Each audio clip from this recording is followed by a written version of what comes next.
Peristiwa ini sudah menewaskan beberapa perwira tinggi Angkatan Darat. Halo Re, selamat datang di channel aku dan apa kabar kalian semua? Semoga baik-baik aja ya. Di video kali ini aku bakal ceritain kisah pilu dari presiden pertama kita, yaitu Bung Karno, yang mungkin jarang diketahui.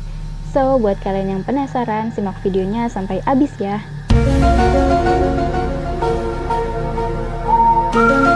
Kok bisa sih sang proklamator kita ini menjadi tahanan politik?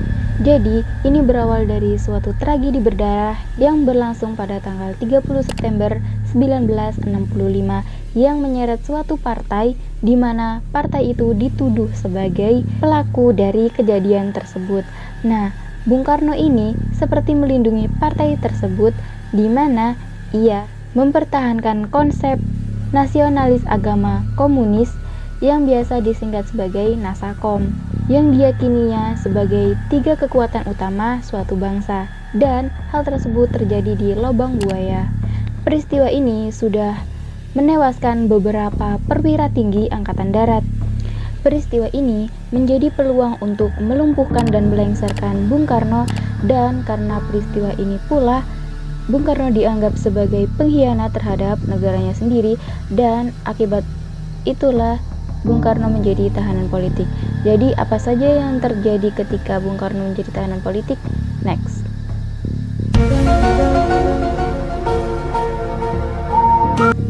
Kemudian pada tahun 1967, ketika Soeharto ditunjuk sebagai presiden untuk menggantikan Soekarno, tidak lama setelah itu Presiden Soekarno mendapatkan surat yang isinya adalah untuk Soekarno supaya cepat-cepat meninggalkan istana negara. Pada saat itu pula, para prajurit di sana bersikap tak acuh dan cuek serta ketus terhadap Soekarno.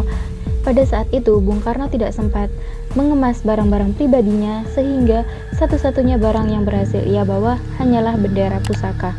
Dan akhirnya ia meninggalkan istana negara 2 hari setelah surat tersebut disampaikan terhadap Soekarno. Dan akhirnya Presiden Soekarno pergi ke rumah istrinya, yaitu Ibu Fatmawati yang berada di Kebayoran Baru. Beberapa hari kemudian, ada salah satu truk di malam hari yang mendatangi rumah Ibu Fatmawati tersebut dan secara paksa mengangkat Bung Karno ke Bogor.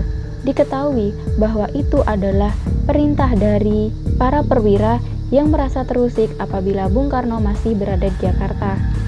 Kemudian pada saat di Bogor ini, Bung Karno masih sering berjalan-jalan keliling untuk melihat masyarakatnya, dan pada saat itu ia melihat ada seorang yang berjualan rambutan dan ia meminta tolong ajudannya untuk membelikan rambutan tersebut. Nah, ketika ia meminta tolong ajudannya, kemudian ajudannya bertanya, "Mana uangnya, Pak?" Kemudian Bung Karno menjawab, "Saya tidak punya uang." Nah, disitulah ajudannya ini terharu dan membelikannya menggunakan uangnya sendiri. Bayangin loh, sampai nggak punya uang loh, padahal mantan presiden. Mengharukan banget ya sih. Dan hal ini diceritakan oleh ajudannya yang bernama Bu Putu Sugiyarti di dalam buku Hari-Hari Terakhir Soekarno, karya dari Pieter Kasenda, terbitan Komunitas Bambu. Setelah dipindahkan ke Bogor, kondisi kesehatan Bung Karno semakin menurun dan ia menjadi sakit-sakitan. Oleh karena itu, putrinya yaitu Fatmawati memberi saran kepada Bung Karno agar supaya mengajukan surat kepada Soeharto supaya Bung Karno bisa dipindahkan lagi ke Jakarta dan supaya bisa menerima perawatan yang seharusnya dan memadai. Oleh karena itu, Bung Karno menyetujui dan akhirnya Fatmawati membuatkan surat dan mengirimkannya langsung di kediaman Soeharto, dan Soeharto memerintahkan prajuritnya untuk menjemput Soekarno dan dipindahkan ke sana, tepatnya di Wisma Yasuh.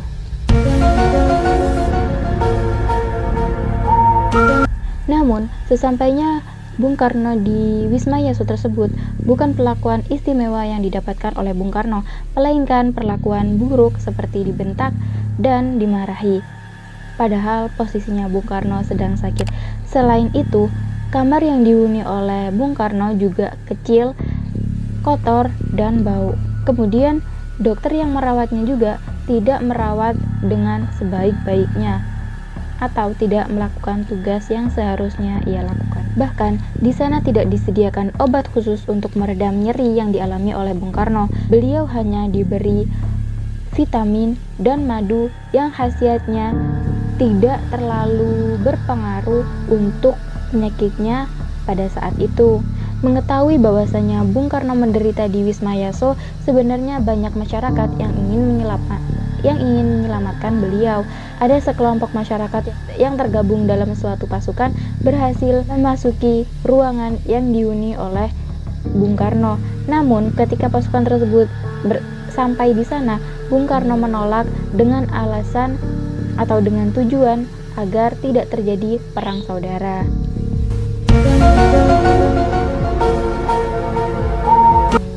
Bung Karno telah mengidam sakit ginjal yang akut sejak tahun 1965 dan beliau juga pernah dirawat di Wina, Austria pada tahun 1961 dan 1964. Dokternya pada saat itu menyarankan supaya ginjal kirinya Bung Karno ini diangkat. Namun Bung Karno menolak dan memilih pengobatan tradisional saja. Selain itu, beliau juga mengalami depresi akibat keseringan didatangi oleh perwira untuk diinterogasi. Tidak hanya itu, penjagaannya pun diperketat sehingga hal tersebut membatasi ruang gerak Bung Karno.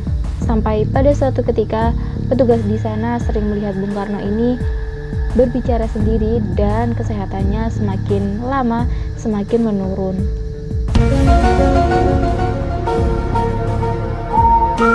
Sekitar 2 hari sebelum wafat, Bung Karno ini dijenguk oleh sahabatnya yaitu Bung Hatta dan sekretaris pribadinya yaitu Iwang Sawijaya.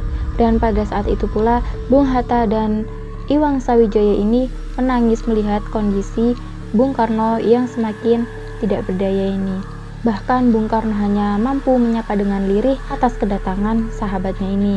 Pertemuan antara kedua pejuang proklamator ini pun sangat mengharukan sehingga kedua belah pihak akhirnya menangis, dan Bung Hatta tidak menyangka bahwasanya Bung Karno bisa tidak berdaya ini, karena pada saat itu penjagaan diperketat dan informasi pun dibatasi.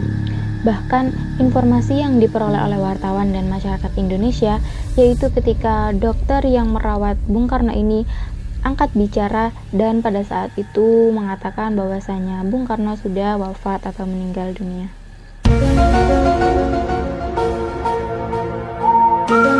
Bung Karno sebelum wafat pernah mengatakan bahwasanya ketika ia meninggal ia ingin dikuburkan di bawah batu besar di Istana Batu Tulis. Namun lewat Kepres RI nomor 44 tahun 1970, Pak Harto memerintahkan bahwa agar jenazah dari Bung Karno dimakamkan di Blitar saja, di Blitar, Jawa Timur. Dan pada tanggal 21 Juni 1970 akhirnya Bung Karno dimakamkan di Blitar di samping makam ibunya.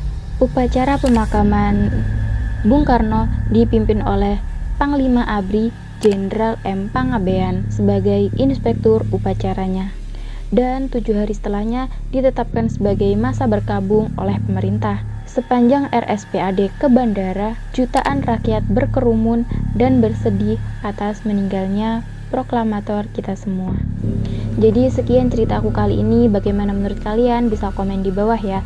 Dan buat kalian yang punya kritik, saran, dan ide untuk video selanjutnya, bisa komen di bawah atau DM di Instagram aku @novio.